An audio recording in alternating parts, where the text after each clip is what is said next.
Hey guys, Ruminating Reaper here. So I've just finished watching Hoppers on Disney Plus. This is of course the latest original film from Pixar and is directed by Daniel Chong, creator of the Cartoon Network series We Bare Bears.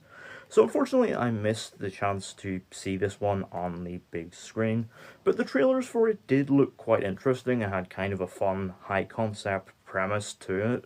And I had been hearing a ton of great things about it. All the reviews I'd been reading were nothing but praise. So I obviously awaited the moment it would, hit Disney Plus and finally check it out for myself. And well, this week was that week. So I loaded up Disney Plus, hit play on the film, and had my fingers crossed it would be as good as I was hearing. But does the film deliver as a fun, high concept Pixar original?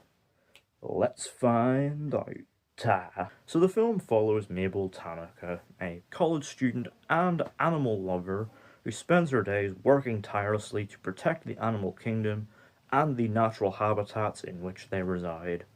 One day she discovers that Jerry Generazzo, the mayor of her home city Beaverton, plans to tear down the local glade to build a new beltway as part of his re-election effort.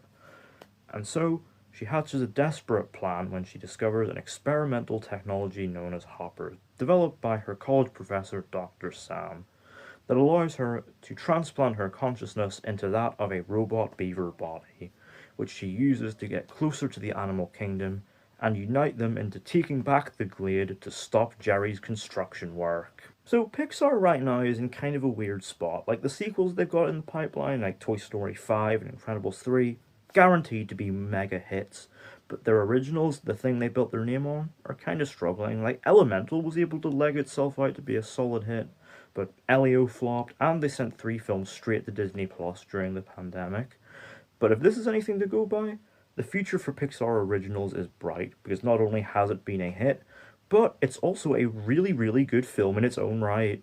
So, look, I have to get this right out of the way. This is easily Pixar's most bonkers film. This thing is just so packed, full of insane and wacky ideas. Now, obviously, the whole setup here is kind of derivative of Avatar, but with animals instead of tall blue alien cat people. And I know there's going to be a bunch of comments. Oh, but Avatar's not all that original either. But like, and even at that, man, the film is kind of aware of it and even points it out. But it's to its credit that it just fully commits to that premise and just the sheer insanity of it. I mean, but particularly with what they do with the animal kingdom within that, obviously the pond rules and the council comprising all the different like animal species. It's incredibly fun and creative approach. It also manages to mine that for some insane wacky gags that are absolutely hilarious. I mean, seriously, the thing that introduces King George as sort of aerobics lesson, goddamn hilarious. The whole beaver party scene as well. Oh, just absolutely hysterical stuff. And it's full of just wacky comic energy throughout as well. Like the sort of some really fun cutaways, like all of Mabel and Jerry's arguments, and some really really well done uses of Gilligan's cuts. It is just it is so funny, and a particular highlight is the brief but memorable role played by Tom Lizard. Again, a small role, but absolutely hilarious. I fucking love that lizard. It is so funny, and it's also incredibly fast paced and full of energy in its like various set pieces. Like obviously, notably when Mabel first uses the Hopper's technology and is discovering all the joys of being an animal for the first time. There's even a moment later on in the film where Mabel and all the other animals try to protect Jerry in a really fun, fast paced, high energy car chase. Oh god damn man. I can imagine this film would hit like crack in 4DX. And man, honestly, man, it's such a shame I did not get to experience it that way. Because oh man, I could imagine it would be just such an experience. But it's to the credit of Pixar's animation team that they're able to bring this infectiously wacky energy just so effortlessly to life. I mean, the character design here notably actually takes a step away from the sort of usual realism that you'd come to expect from Pixar's art style, instead opting for something more cartoony and expressive. And it works really, really well for the kind of out there wacky energy that the film is going for. But at the same time, it's so full of just natural beauty with all these just beautifully rendered, like lush glades, woodlands, and ponds.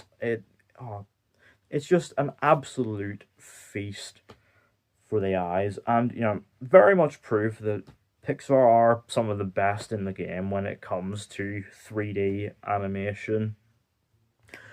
But in Pixar tradition, for all the wacky, fun stuff, it also has serious ideas on its mind. Obviously, particularly its environmental messages, with obviously the idea that the humans and animals can and should coexist. With a recurring line here being that the human world and the animal kingdom is all part of one big place. And yes, in usual Pixar fashion, it has such a big heart and delivers some really genuinely hard-hitting emotional moments.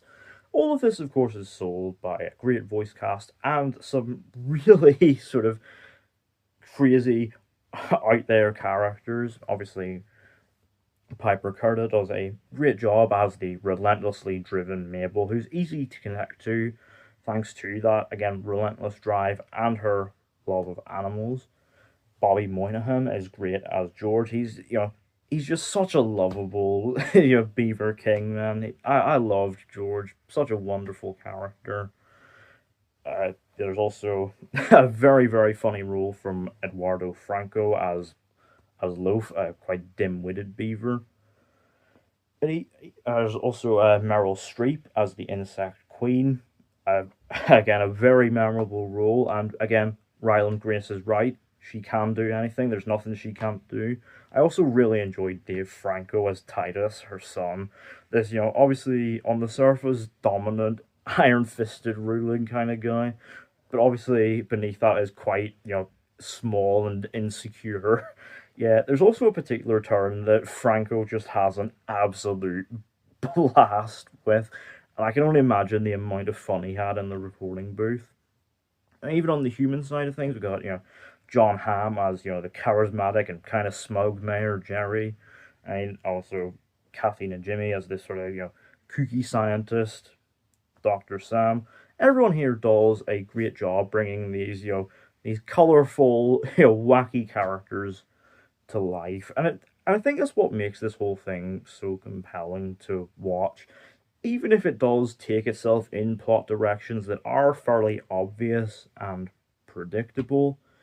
The final act it builds to, man, takes just such an insane turn and delivers some of its wackiest ideas, but without losing sight of again, the genuine heart and serious messages at its core. And left me feeling very satisfied and left me with a bit of a smile on my face in a way that only Pixar can. Overall, Hoppers takes itself in a much sillier and wackier direction than you'd expect from Pixar, but it never loses sight of its genuine beating heart and serious themes, while also delivering funny, wacky moments.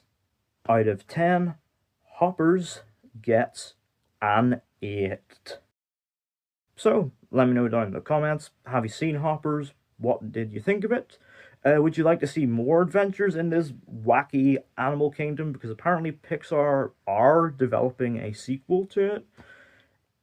But would you also like to see Pixar take a chance on more out there originals like this?